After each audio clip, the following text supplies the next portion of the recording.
turn your frustrations into positive good differentiation and a way to really attract your audience. Now, that is the topic that I'm going to be sharing with you today. So we're going to look at your frustration, that's over here, and we're going to move it into the positive clarity space for your business. And there's two questions I'm going to share here that are really good. If you're on the start of your journey and you're trying to think, how can I stand out from the crowd? How can I outshine my competitors? How can I sell my smarts? Then this episode is for you. If you're new to my world, my name is Susanna Reay, and I'm an online business clarity coach, author and speaker, and I've been operating online for over 20 years, which means I've seen a thing of two come and go, and success leaves clues. And that's what these short videos are all about, is sharing that expertise to help you get started on the journey. So you have some knowledge to share. You've got frustrations. You're probably seeing all those adverts, the bro marketers out there that are promising the world and under-delivering. There is far too much in the online space. And I need to share a secret with you. I've been disappointed far too many times with these big name programs that go brilliant on all the marketing. They've got a full marketing team all around them. I've fallen for it. I've got inside and I've gone, there's no support. There is no support here. But we want to change that. And that's one of my biggest frustrations. So when I set up my business, I was thinking, what do I want to counteract? How do I want to be different? Now, one of those things as well was I was fed up with a lot of the bro marketing and the advice when I started like really in earnest online about 10 years ago. Before then, I was like behind the scenes working for other companies, other businesses. I was still freelancing, consulting, but I was more part of the inner team. But what I was seeing is there was a lot of extroverted, you must do this, like you've got to get on 20 calls a day, you must like book yourself solid and then you'll have a successful business. And I was like, I'm introverted in nature. My energies don't extend to that kind of outward flow. However, get me on the old phone, texting away, love it. Absolutely love it. I love texting people. So I'm what you would call a textrovert. So not an extrovert, I am an introvert, but I do love communicating and connecting with people.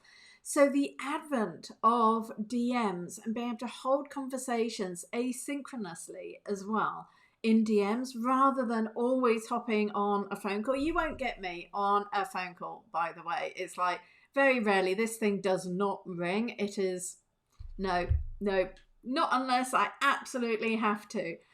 I didn't even go to the dentist for 3 years because I had to phone them up to book the appointment.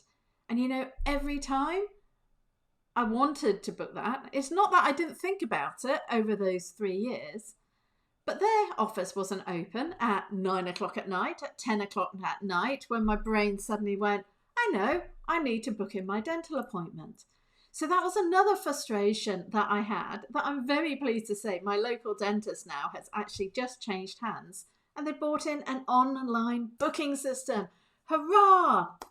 So you see, these are various frustrations I've had that I've brought into my business and gone, I want to have a way of people to schedule a call with me, an online scheduler. There's lots out there. Still, a lot of people are old school going, oh, are you free at Tuesday at 10? No, just send me your calendar so I can book in. So right from the start, one of my frustrations is I want to have an easy way to people to book in and connect with me. So I made sure that was part of it. The bro marketing, the extrovert biased opinions in business, there is a different way. And I discovered it. And that is the basis of my book, The Introvert Way Roadmap. Because there are multiple ways to grow your business online. And there's too many people out there as well going shoulds. So what I've based my business on is frameworks, scaffolds. It's the structure that will get you going, but then you fill in the colour, the experience, the expertise, and make it your own. But what I do know is if you're in the business of knowledge, you are an expert in your space, you are not lacking in ideas. However, it's a bit like the expert's paradox, because you have a million ideas, yet you have no idea how to make these millions of ideas sell. And it's really tough to move from one zone into the other. And we want to take all those ideas, and this is where frameworks come in. And what I've learned over the years is the frustrations that I've had with all these other programs is they were far too prescriptive. It was very cookie cutter. Like, you must do this, then this, then this, then this. Now, don't get me wrong, I am a huge fan of structures and frameworks, but they're exactly that. They're starting points. And what you need is that deeper support and help to get you where you need to go, because everybody has a unique point of expertise. And so these are some of the frustrations that have built into the ethos of my business, which is everyone needs to be seen, heard, and respected. But the two questions I promised at the start as well is you might have had a slight inkling from the stories I just shared. Question one is, what do you wish more people understood about your space, your niche, your topic, your industry? What is it that is really different about what you do and how you can present? So that is question number one. For me, I wish that more people understood, those of us who are more introverted in nature, more neurodiverse, actually don't want to do things in a set way. We need flexibility, we need movement. We need to be able to book things online without picking up the phone. We need to make sales without always getting on phone calls. And absolutely this is possible. We can still have connection, we can do DMs, we can do messaging. This is something that I got really frustrated about, and I really also hated sales pages without prices. Yeah.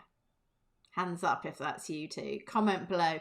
Have you, if you see a sales page and it gives you no indication of prices, not even prices starting from, do you just walk away, or do you go, I know what, I'm going to pick up the phone, I'm going to book an appointment because I want to know more about this?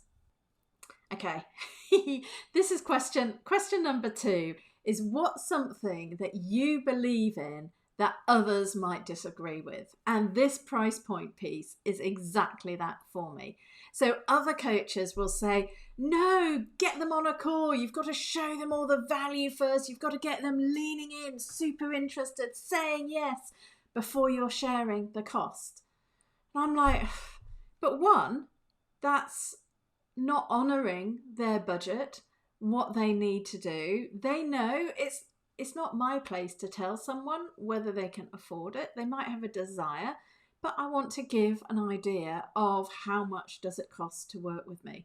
So on my sales pages, I do absolutely, where at all possible, particularly because I work a lot in the package-based pricing space, which means I can say that, for instance, the Spark space will have a fixed price next to it, and you will find that on my sales page. And the way I look at this is, think of the car industry. You've got everything from Teslas down to your sort of Fiesta, basically, your Ford Fiesta or your high-end Teslas. People know where their budget is. If someone hasn't got that Tesla budget, they ain't looking at them, and they're not going to waste your time by walking into the showroom. However, if they go, I can afford a Ford Fiesta, they will go to the Ford Fiesta showroom. And then the people walking in, it's a way of filtering who your audience is. So I honestly totally disagree with hiding your prices on your sales pages. And that's one of my points of contrast to other coaches out there in the world. And this is how you can take your frustrations and really bring them in and make it clear to your people. So if you have the same ethos as me and you're going, no, I don't want to get on a million sales calls a day. I want to be able to understand how people can book in their paid discovery calls or the paid power hours with me without me having to go back and forth 20 times. I do want to set up offers and programs where I share the value on the sales page and then I present the price. So if people want to get on a call with me, they already know where their budget needs to be. All these things come together, and this is where, if you start with your frustrations in your business, it can help you outshine your competitors because you're leaning into your values and people will lean into your energy. So ask yourself these 2 questions. I'm just checking my notes. So 1, what do you wish more people understood is question number 1. And question number 2 is, what do you believe in that others might disagree with? Because when it comes to marketing, we do want to polarize the audience. You want to bring those who have the same values as you to come closer to you, and those who have different values, you want to push them away. Let me know how this lands with you. Drop a comment below the video. I'd love to hear.